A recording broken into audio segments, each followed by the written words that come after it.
And good morning, everyone. My name is Tony Wolf, and as Michaela indicated, I am the Commissioner of MassAbility. And for some of you, you may have known us as Massachusetts Rehabilitation Commission. We are now MassAbility and proudly with our new name. My pronouns are she, her, and I am a white woman, have white hair, wearing a black and brown dress.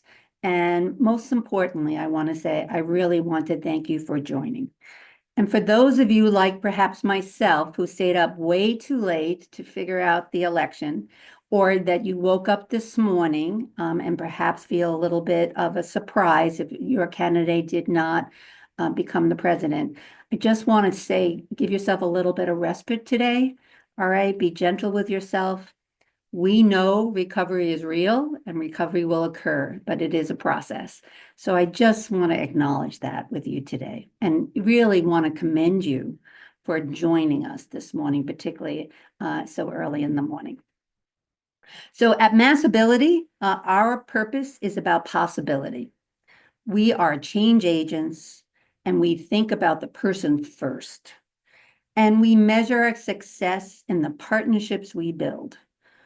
We believe in collaboration, which is why we're here today.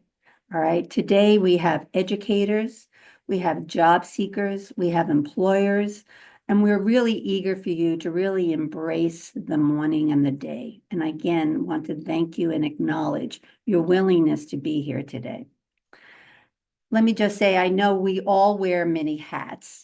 And for many of you that are joining this call today, you are already providing substance use disorder services.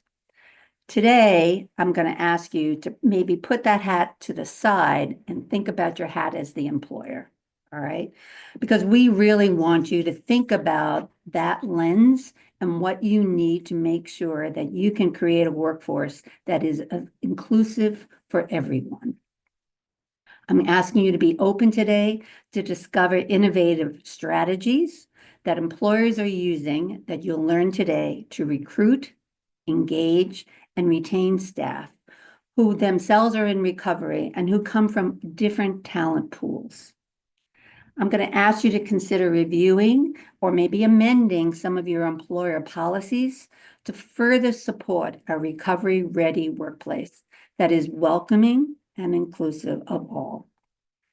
And let me just state, and looking a little bit of information around inclusive, recovery-friendly workplace, I wanted to state that the National Safety Council reports that people in recovery, which is not surprising to many of you, I know, often have a high degree of self-awareness, resilience, compassion, dedication, and understanding. And research indicates that they also have lower rates of turnover and absenteeism than the average employee. So it is a win for everyone by facilitating the hiring of people in recovery with recovery-ready workplace policies.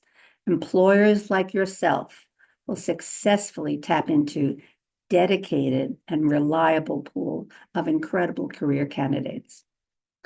I also would not be a good steward as commissioner if I did not emphasize that MassAbility is the place to find talent and trained candidates to work not only in your business, but across industries and market sectors.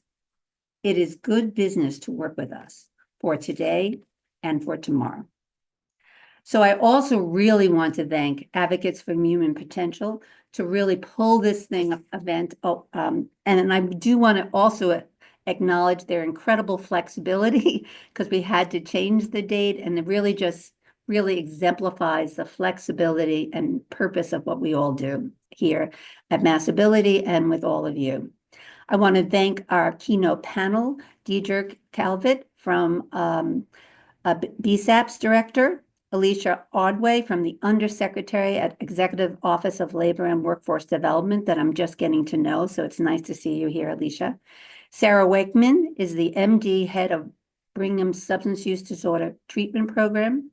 And today's moderator, who had a little bit of a technology hazards, so just be a little patient with her too, is Jen Parks.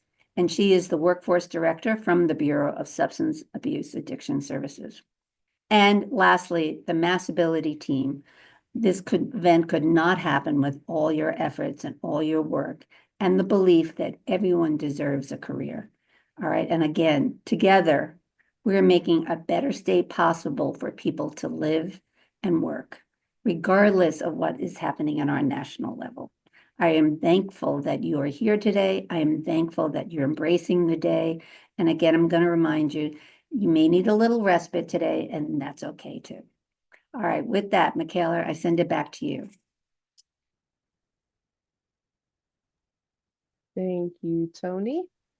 All right, so I have the pleasure of introducing our next session, our keynote panel, State of the SUD Workforce in Massachusetts. So I would like to now pass things over to Jen Parks, who will be our moderator. Thank you so much, Michaela, and good morning, everyone. Can you hear me okay? Good. Okay, great. Well, it's really wonderful to be here today. I appreciate the opportunity. I've been at the Bureau of Substance Addiction Services for 18 years, focusing on workforce development the entire time. And I have seen a lot of really positive change happen over the years. I've seen a lot more energy and focus on the workforce, our substance use and addiction workforce, definitely in the past few years. And there's still a lot to be done. So I'm just excited to be here today to hear from our panelists. And Dee and I work very closely together. So she will be kind of speaking from the BSAS perspective. And then I'm really excited to hear from Alicia Ordway from Labor and Workforce Development, as well as our friend Sarah Wakeman from Mass General Brigham. Their bios are all available on I think somebody's posting them in the chat, or a link to them in the chat. So if you'd like to learn more about any of our panelists, please go there. And I am now going to just introduce each panelist to introduce themselves. And then I have a few questions. We'll have them respond in their remarks to those questions.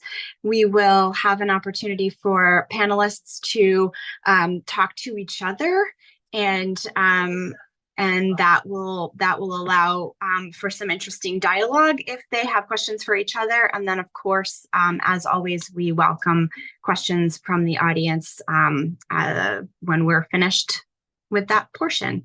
So without further ado, I am going to invite Deirdre Calvert, my director, to go ahead and introduce herself. If you want to say anything about the Bureau, and then we'll go into the questions after that, after each of you introduces yourself. Thank you. Thank you, Jen, and thank you, Commissioner Wolf. I'm happy to be here. As stated, my name is Deirdre Calvert, and I am the director of the Bureau of Substance Addiction Services at the Massachusetts Department of Public Health. And I am also a person in long-term recovery, and I have also been in the field for over 30 years. So if we can have my first slide, that would be great. I'm just going to level set a little bit on what BSAS does. There we go.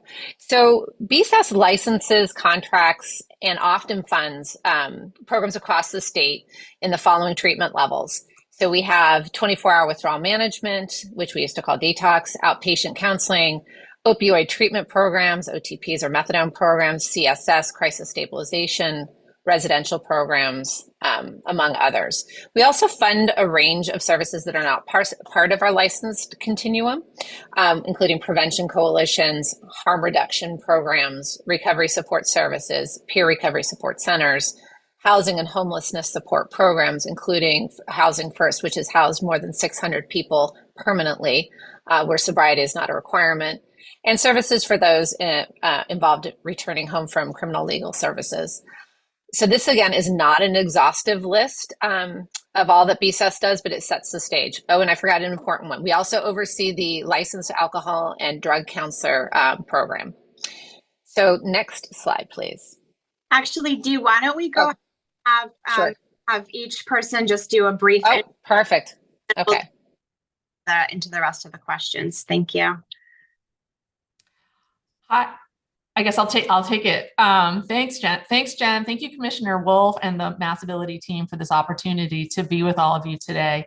I'm delighted to represent the Executive Office of Labor and Workforce Development on behalf of Secretary Lauren Jones. For those of you who aren't already familiar with LWD, our mission is to enhance the quality, diversity, and stability of the state's workforce. And we do this through a variety of activities. We make training available. We focus on protecting the rights of workers, focus on preventing workplace injuries and illness, ensuring that businesses are informed of employment laws that impact them, their employees, and provide temporary financial assistance when employment is interrupted. We also focus on promoting labor management partnerships and ensuring equal access to economic self-sufficiency. So all of these activities are organized in the Secretariat into 9 agencies or divisions and 1 quasi-organization. So everything from the Department of Economic Research to the Department of Unemployment Assistance or to the Department of Career Services, which is one of the departments I oversee. Collectively, there are 1,000 people who work at LWD and have a state operating budget of over $100 million. So as Undersecretary, I'm most focused on the opportunity side of the equation and economic self-sufficiency. Massachusetts invests between $350 and $400 million in workforce support or workforce development annually. Part of that is through our core infrastructure that comes through the U.S. Department of Labor. This funds our mass hire system. And this supports a network, 16 regions across the Commonwealth, where there are 28 one-stop career centers that are open access for any individual, regardless of their background, their employment status. It's really a place to get connected to resources. We also, in Massachusetts, I would say, are really focused on coordinating our resources, given that they live in so many different parts of state government. And so to achieve that, we are organized around a workforce skills cabinet. And this brings together the counterparts from economic development, health and human services, and the Executive Office of Education.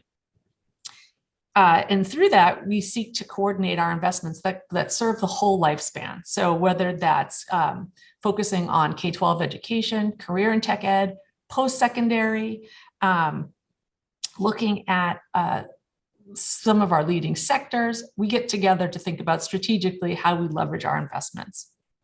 And just the last thing that I want to highlight is that I referenced one of the quasi-organizations that is embedded in part of labor and workforce, and that's the Commonwealth Corporation. This is basically the grants manager for the state for a lot of our state investments. And those resources go out in a couple of different ways. We have sector pathways, which includes a range of funds that I'll get into later. But then also we focus on some social justice strategies to really focus on targeted populations. So with that overview of the Secretariat, I'll stop there and look forward to delving in further into this particular topic. Great, thank you. I'll jump in and introduce myself and the work that I do. So good morning, my name is Sarah Wakeman.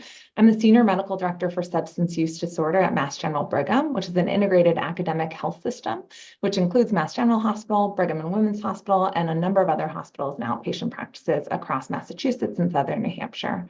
I'm really delighted to be here with you all. My work and my passion has always been focused on integrating addiction treatment into general medical settings to make high quality, equitable, and person-centered care immediately available to any person with a substance use disorder. We began this work at Mass General Brigham more than a decade ago, hiring our first peer recovery coaches and developing new integrated clinical models like hospital-based addiction consult teams, low-threshold outpatient bridge clinics, perinatal substance use disorder clinics, fellowship training programs, and integrated teams of addiction champions in primary care settings. Incorporating peer recovery coaches has always been a critical part of our effort. We often talk about our peer recovery coaches as the human glue of our model. These amazing colleagues bring their shared lived experience, expertise, and wisdom to serve as allies, resource brokers, motivators, problem solvers, and advocates, partnering with our patients to address hurdles on their self-defined recovery pathways. As essential non-clinical care team members, our peer recovery coaches also bring their unique perspective to every care team discussion and serve as a living, breathing daily reminder of what recovery looks like. We now have more than 23 peer recovery coaches across our teams, and this robust program has been absolutely invaluable in our efforts to improve care. As an employer, it's been important to think critically about what is needed from healthcare systems and spaces to be ready to appropriately utilize and support peer recovery coaches. Many people in healthcare settings are still not entirely familiar with this role and what is in and out of scope, and there can be a pull away from keeping fidelity to the peer recovery coach model.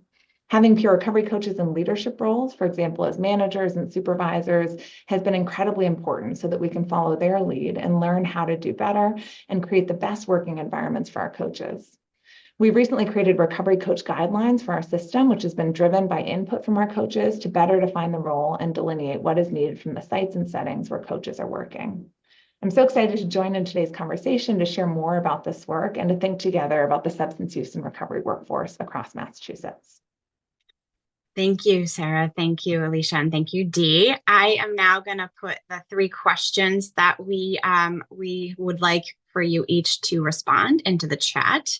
Hopefully you can all see them and you have them as well, and I will read them out loud and just give you each a chance to respond, go further into what you've already talked about, and respond more specifically to any of these questions. So the first question is, from your perspective, how would you describe the state of the Massachusetts Substance Use and Addiction Services workforce today? And if you want to talk a little bit more about what your organization or program is doing to support the workforce. The second question is, how do workforce challenges impact the people we serve in substance use and the addiction system?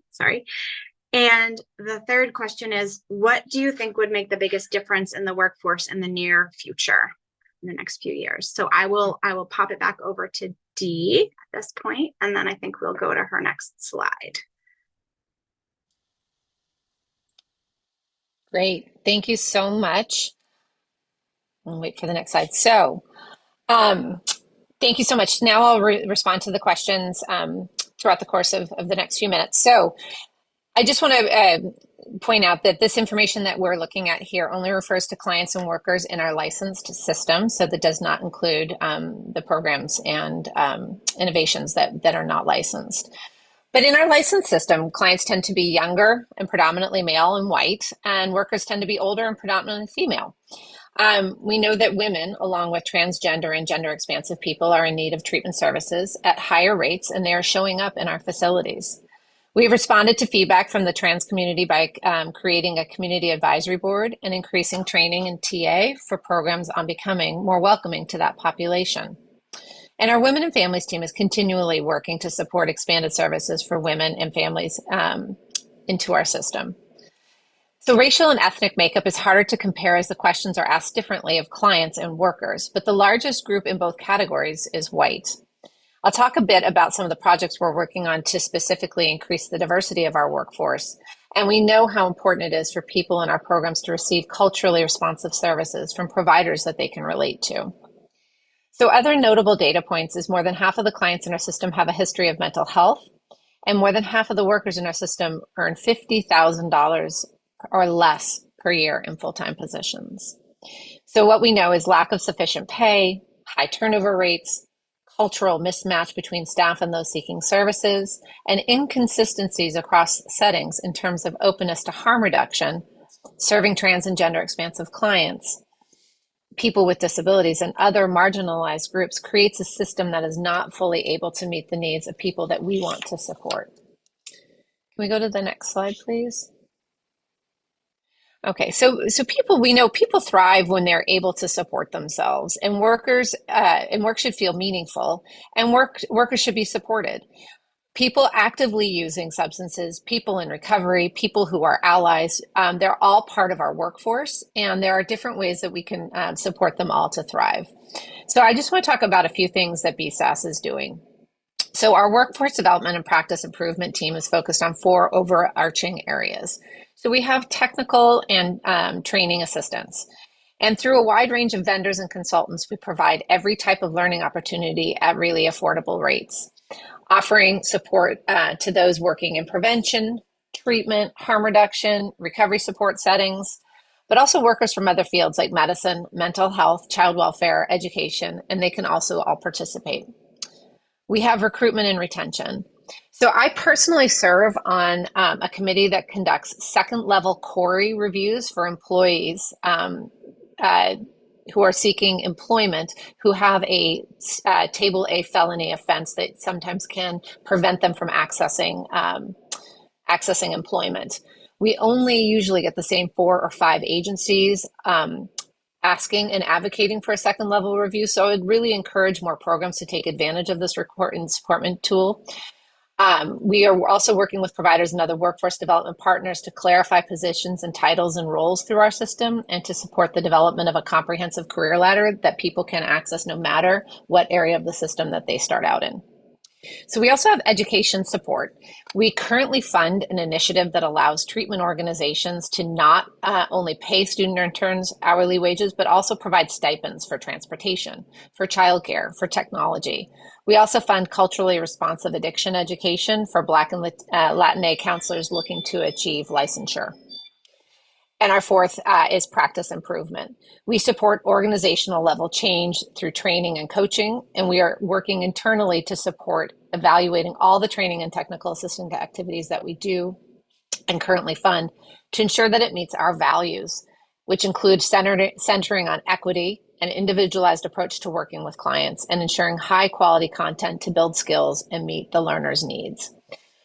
We also have standards of care and practice guidances, which are currently being updated to provide support to providers and understand the values and expectations BSAS has for the service provisions.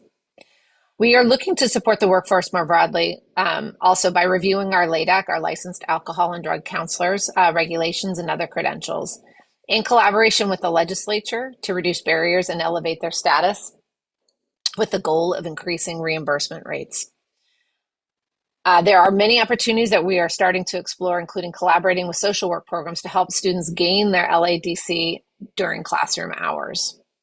So even with these efforts that are underway and planned, we know there's a lot more that needs to be done to fully support our workforce. And looking ahead, we would like to see funding made available to support our recovery supportive workplaces with within the addiction and general human services field, including our own DPH. To increase opportunities for BIPOC individuals and trans and gender expansive individuals to work and grow in this field, serving people who share their identities, and creating services that better match the needs of folks from these and other historically marginalized groups.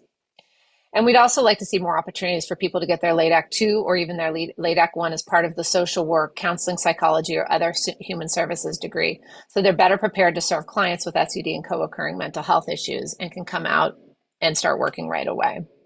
So with that, I believe I'm going to turn it over to Alicia, and I appreciate the time and look forward to questions. Awesome. Thanks, Deidre. I'm always excited to be in rooms like this because I know I'm going to learn a lot more. So I think with my remarks, I'm going to zoom out a bit and get a bit more macro. So, from where I sit, one of the things that strikes me is, and this has been referenced in people in the chat I see already, is the how when you have vacancy rates of 30 to 40%, that becomes untenable for a workforce. Those who are there bear the brunt of it, and it creates this cycle. And so, sitting in a workforce generalist position, I guess would be the best way to describe it.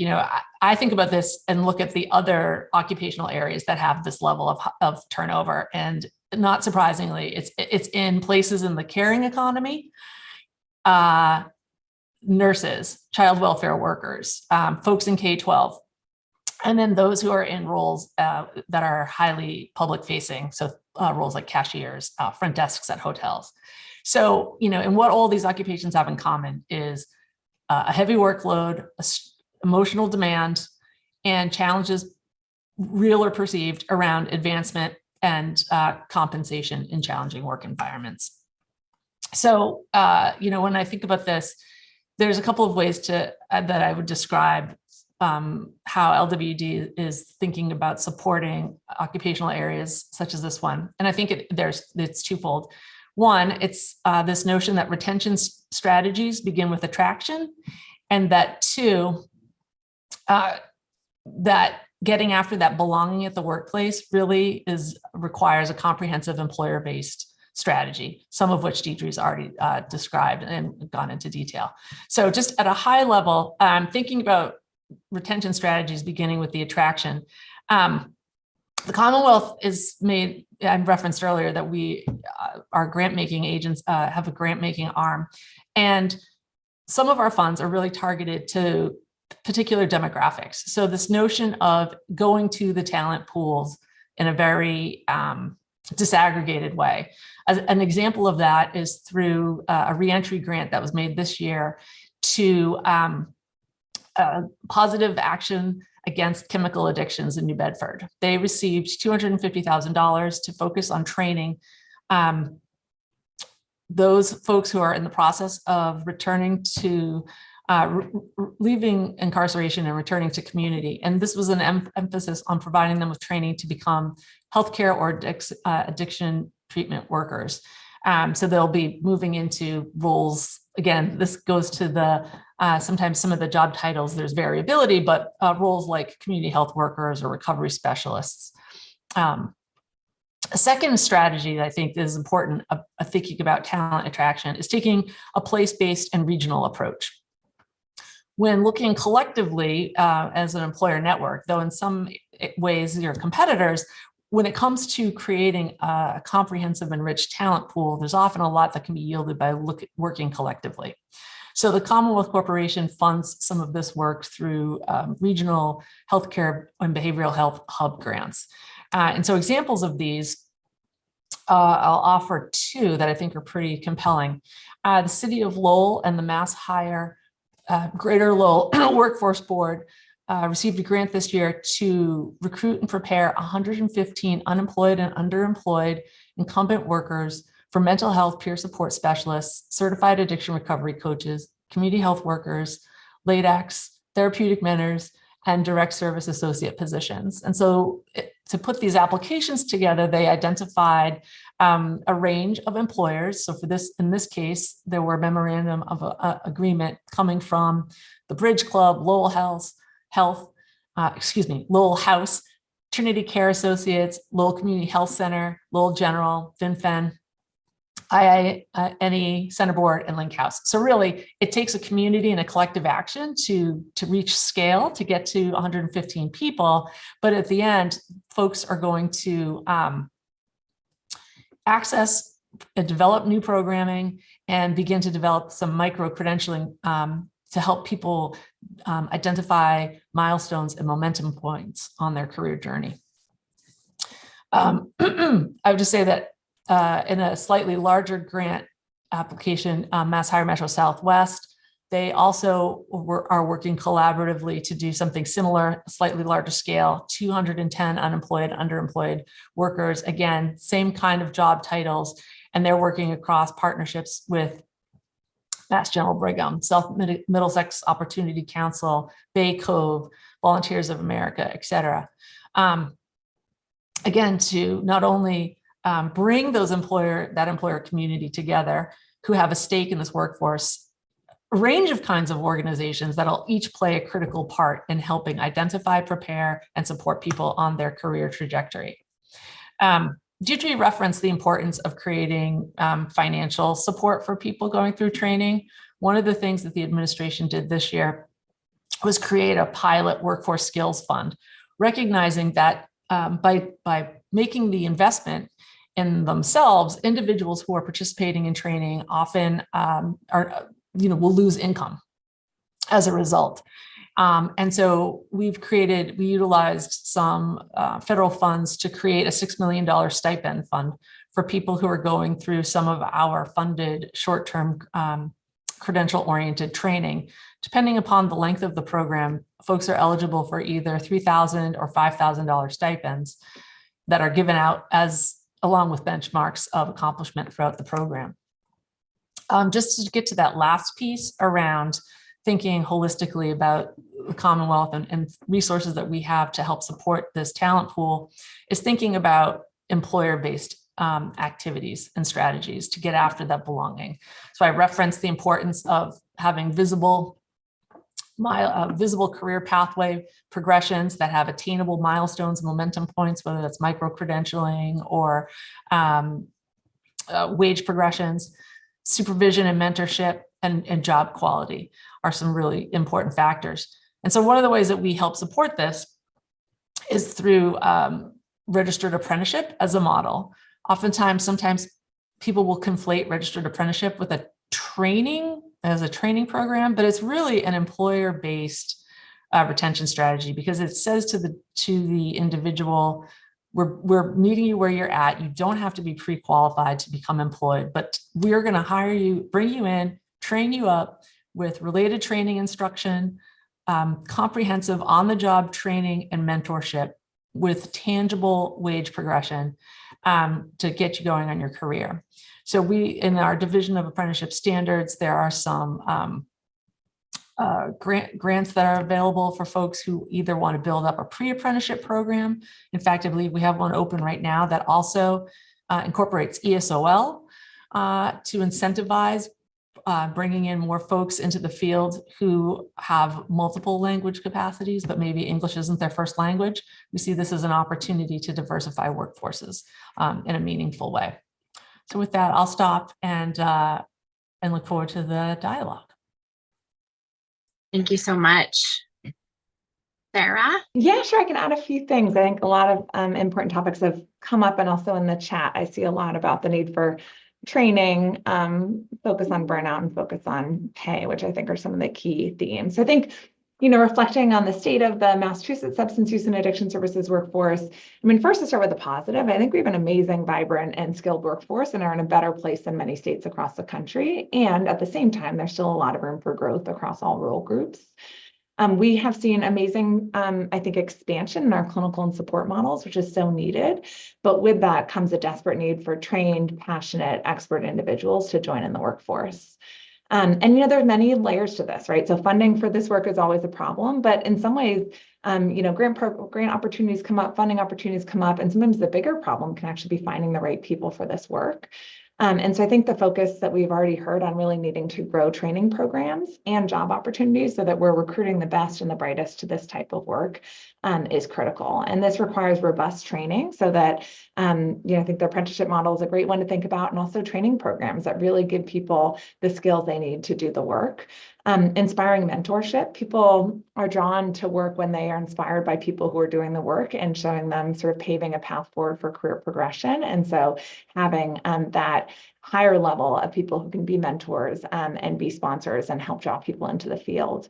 And then critically paying people well to do this work. So on the physician side of the workforce where I live, we continue to struggle to find funding for fellowship programs to train doctors to be specialists in this area.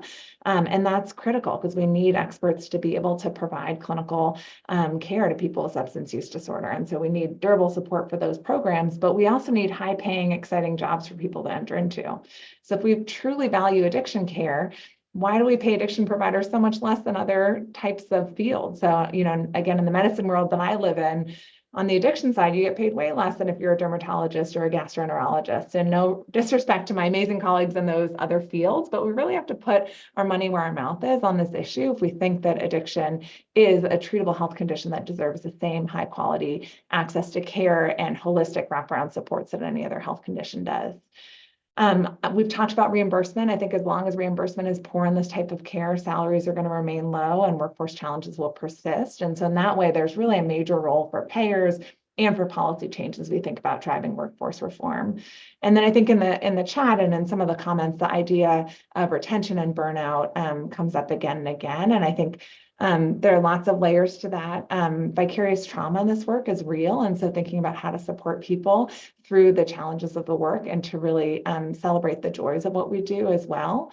And then I think all those other pieces of folks feeling like they have the skills and the training to do the work that they are tasked with doing allows people to feel successful and impactful. Being paid a livable and competitive wage for the work you do helps that. And then having career progression pathways. And so I love the focus on that to see sort of how you can continue to grow and have new educational and work challenges and adventures and opportunities to move ahead is really critical across role groups.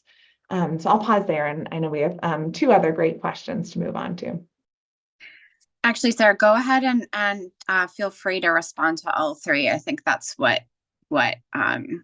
Deirdre and Alicia have done as well. Oh, okay, great. Well, in that case, I mean, I think the workforce challenges in terms of impacting the patients and the people we serve, people need and deserve access to the very best, high quality, equitable, immediately available care for their substance use disorder. And that's based on the most current evidence. And this should be on par with how we care for other treatable and potentially life-threatening health conditions like cancer care, where we have access to the very best specialists, multidisciplinary teams, holistic care that address the whole person needs of the individual, that address things like social determinants of health. But this requires having a really well-trained and robust workforce. And so if we have vacant positions, if we have, lack of training programs or apprenticeship programs to get people ready for the workforce, or if we have leanly staffed teams, we're never going to get close to that ideal. And, most of us, even those of us who work in more well-resourced spaces, are getting by on far less than what other areas of healthcare or social support or medicine have in terms of workforce and resources. And then this directly impacts patients because patients then don't have access to the types of supports they need to really meet their needs. Or patients have to wait for care, which should be totally unacceptable when we think about the current sort of poisoning overdose crisis that we're in the midst of. And of course, all of this is worsened and amplified by racism and for historically minoritized community groups and patients. And so I think the workforce challenges really directly impact our patients. And I think that's the urgency more than anything, is that if we want to get our hands around this overdose crisis, if we want to truly address addiction as the treatable, good prognosis health condition it is, we need a workforce that makes that possible.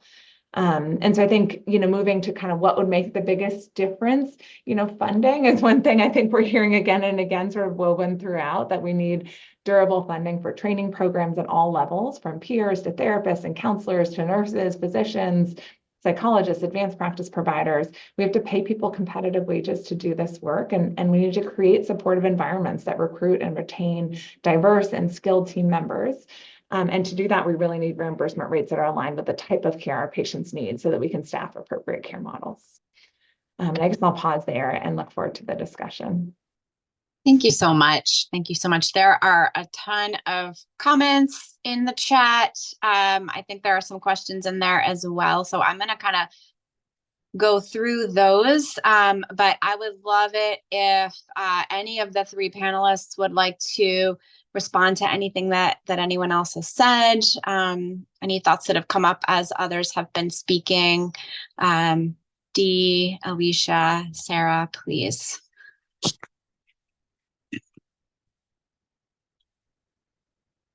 I have one reflection. I think this issue of transportation is such a tough one.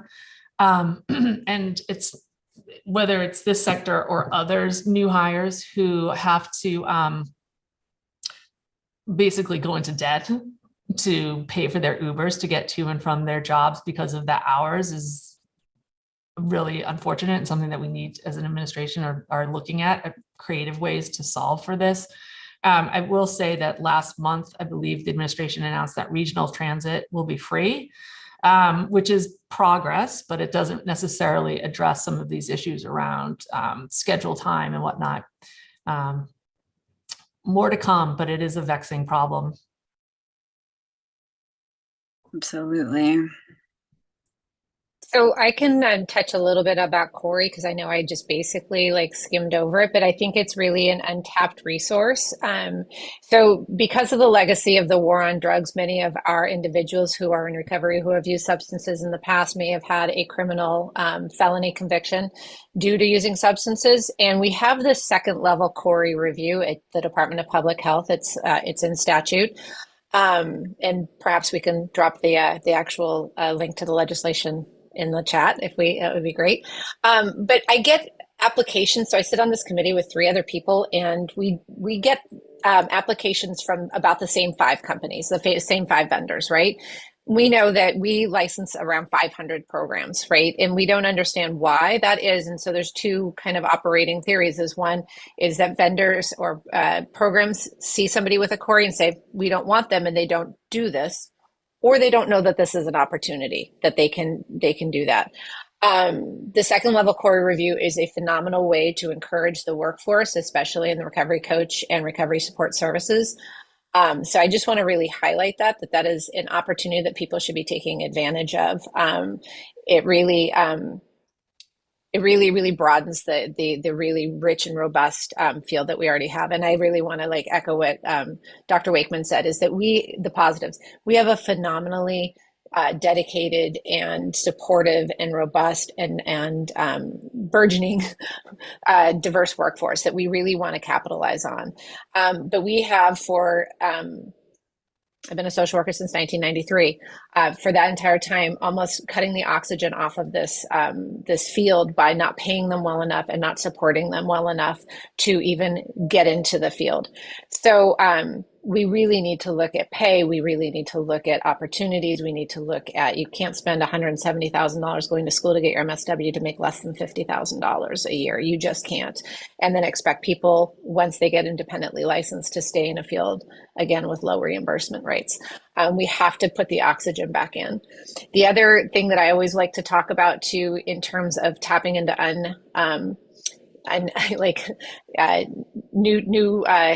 new resources, is my kids went to a school that had a vocational tech high school, and if we can teach kids how to do electrical and how to do hair and how to do construction, we can teach kids how to work in the mental health and substance use field, and we can have an untapped resource of people to get them excited about what we do, to look at what we do. And I feel like we have undervalued the opportunities that we have in our communities. Absolutely.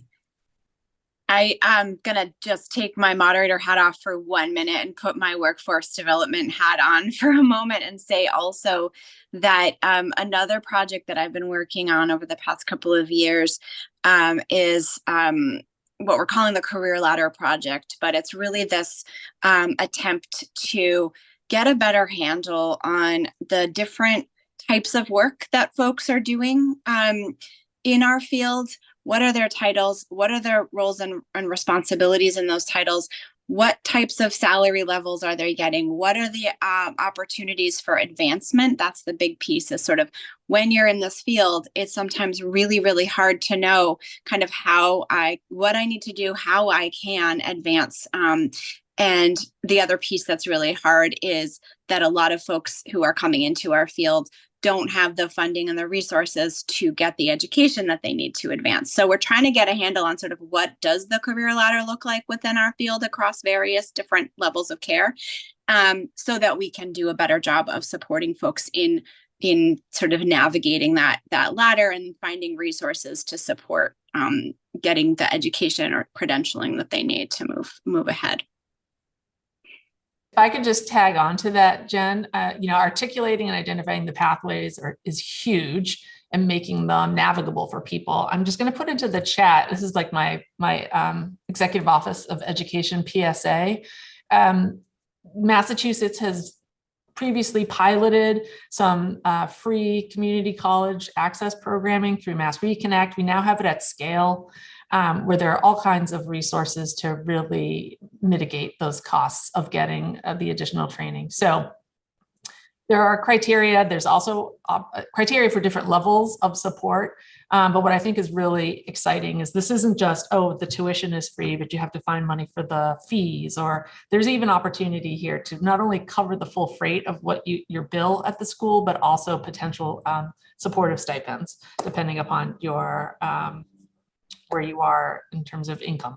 So wanted to make that available. And then I had one other thing, continuing on the PSA trip, is that in Massachusetts, we do have paid family medical leave. So in thinking about supporting your employees, if for some reason they do need to step away, this is a great benefit to make sure that folks access. And so I'll put a link into the chat here, but basically, you can get, employees are eligible for up to 26 weeks of combined family and medical leave per benefit year. There's more detail in there. I won't, but just wanted to flag that for people as another option to consider when supporting your employees. Great point. So I know there are a lot of comments and questions in the chat now, and I think Fran was going to help us out by pulling some of those out and highlighting them for us. Thanks, Jen. I'm Fran Beige from Advocates for Human for Human Potential. We have a question by Al Ortiz saying, in my experience, one of the biggest barriers to retention among peer workers is the heavy administrative load, from documentation to the enforcement of clinical treatment models. What can we do to minimize these tasks to better support and retain peer workers?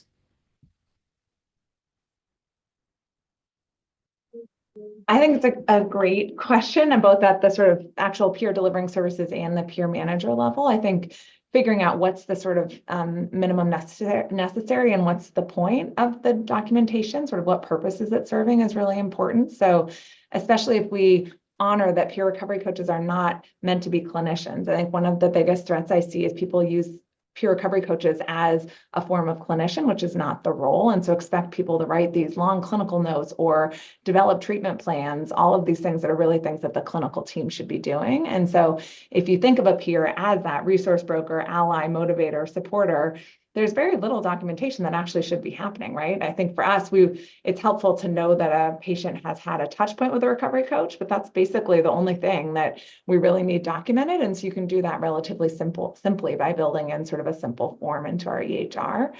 I think the other thing on the on sort of the funding side is that a lot of grants require really onerous documentation and reporting. And the more we could try to minimize that, the better, because again, our teams are leanly staffed as is. If you're essentially requiring a full-time person to be doing data collection and data entry, that is a person that could be delivering services who's not able to. And I see too often that people want to use peer recovery coaches as the person collecting those data forms.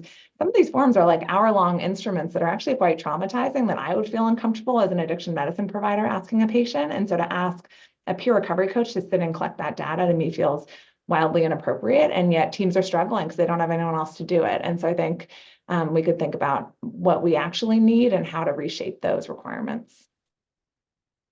If I can piggyback on Dr. Wakeman. So yeah, so the instrument tool that she's talking about is GIPRA, which is we have literally brought that up to SAMHSA, who is our major funder through the federal grants, around the traumatizing nature of these questions and how there has to be pre, post, and pre, during, and post. And so that also limits who we can actually work with, including outreach and things like that.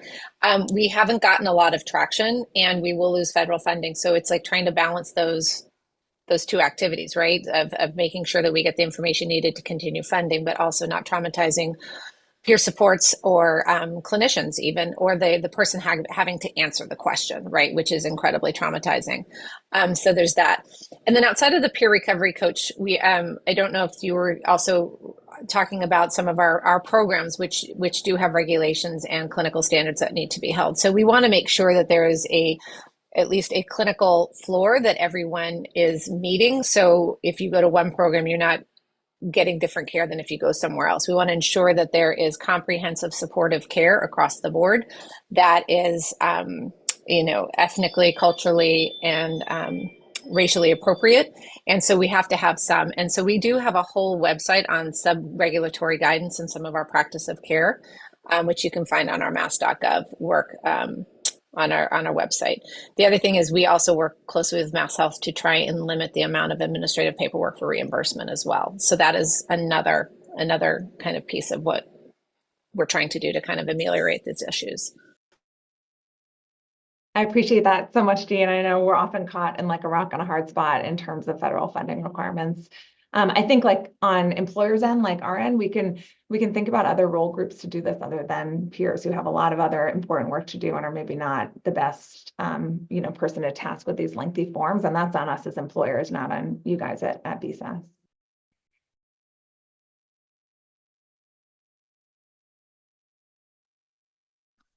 Is there another question? Yes.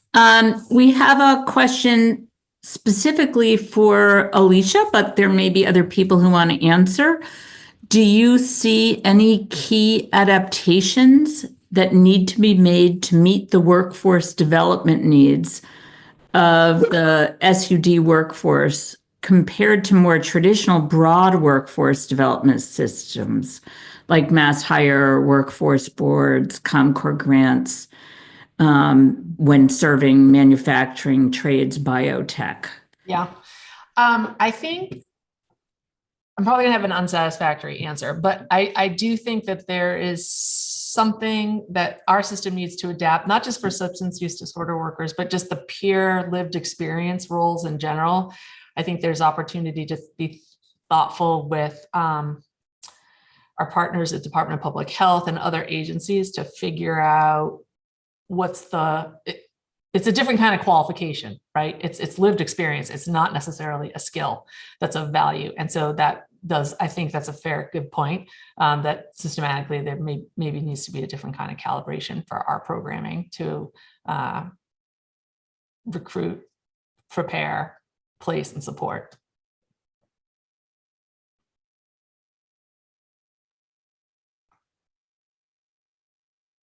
Thank you. Yeah, that was a question that that I was having as well. And I think it also speaks a little bit to a lot to past focus areas of MassAbility and AHP and these symposia around recovery supportive workplaces. What does it mean to really create a workplace that not only hires through Corey waivers if needed, and pays sufficiently folks with lived and living expertise, but also really understands sort of what the specific needs are of folks who are coming into a workplace in their own recovery, whatever pathway they might have taken to get there, and how to truly, create space for that to be part of who the people are who are coming into our workplaces. I think we may have time for one more quick question. We have a question from Nilda asking, how can I continue my education to help those with substance use disorders when the funding is so difficult to find? So I think she's asking what resources are out there to support payment of, classes, credentialing, certifications, et cetera. It's a good question. I don't know if there's panelists that want to speak to that. Well, I think Jen, you're probably in the best position to answer that question. But I do want to know, since the beginning of COVID, since 2020 or 2021, we have actually waived all fees for LATEX and reimburse and also for their renewal fees. So we have made sure that is at least taken out, and I believe we're going to continue doing that as long as we can. But Jen, you might actually have some more ideas around how to seize on some of those opportunities for funding. Yeah. Honestly, there are certainly there's a lot of money going into loan repayment, but that doesn't actually help if folks are looking for support in getting to the courses themselves. We do have on the Careers of Substance website, which Fran put in the chat earlier, careersofsubstance.org. We have a page with funding opportunities that folks can look up, and we're always trying to kind of build on that and add to that. And then the other thing I would remind folks of is that a lot of the addiction education programs that are approved by BSAS are through community colleges, and now community colleges are free to folks over 25, I believe. And so that's another sort of area to be looking at in terms of opportunities for education. But I think that is one area that we are really looking at, figuring out how to support folks. What are the elements specifically focused on culturally responsive education opportunities? What are the elements that help folks who have sort of traditionally struggled to get access to and then to succeed in traditional education settings, mentorship, scholarships, stipends, transportation support, technology support, etc. All right.